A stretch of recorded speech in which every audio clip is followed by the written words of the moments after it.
Geordi was an homage.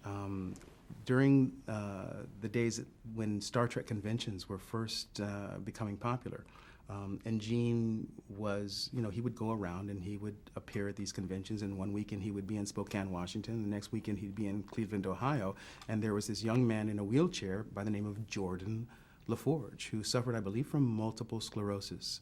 And Jordan and his mom, because his mom would bring him to these different conventions. Jordan was a huge Star Trek fan, just loved Star Trek. And Gene, over time, developed a relationship with him. And when it was time to, when he was working on The Next Generation, and he had made the decision to make originally the navigator, the man who flew the ship, was going to be blind, it occurred to him to honor his friend Jordan LaForge, who I think passed right around during that development period, and that's the origin of Geordi's name. He's an homage to a hardcore Star Trek fan. Geordi was a shit-hot engineer. He knew his stuff. I like to think that Geordi is among that core crew, the loosest of them all. Geordi, I don't think, takes himself that seriously. He knows that he's good at what he does, but he's got a more relaxed attitude about life than certainly I think Picard does. I just always experienced Geordi as really thrilled to be doing what he was doing, Just, again, not unlike LeVar, just couldn't believe, how did I find myself here working on this ship? That's how I felt, all of my adult life.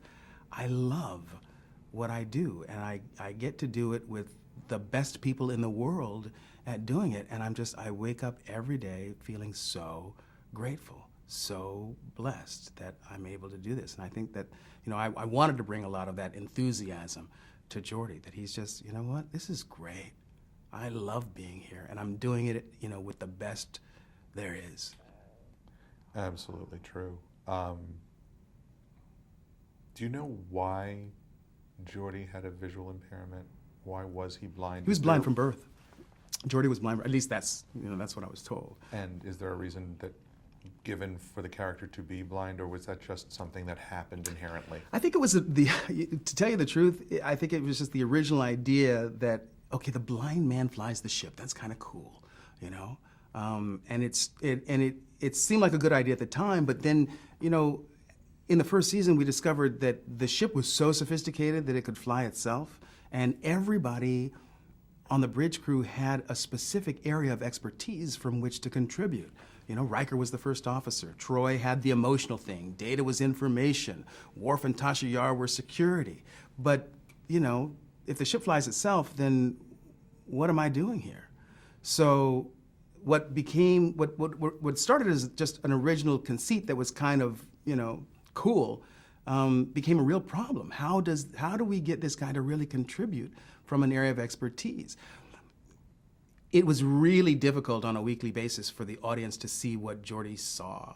In fact, we never really successfully did it in the 7 years that we did Next Generation. In fact, the audience has never seen, in any of the movies, the audience has never seen what Geordi sees. Geordi sees all of the electromagnetic spectrum. That means he sees everything from infrared to X-ray.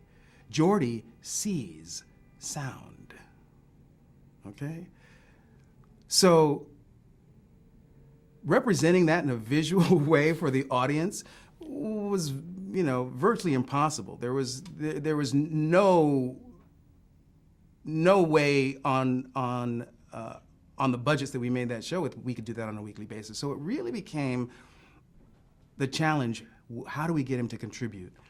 We had, in the first couple of seasons, had the engineer of the week, and in the second season, in sitting down and talking to Rick Berman, we thought, let's put him in engineering. Let's give him a domain, someplace that's all of his own. And when we did that, that's when I think the character really began to find itself.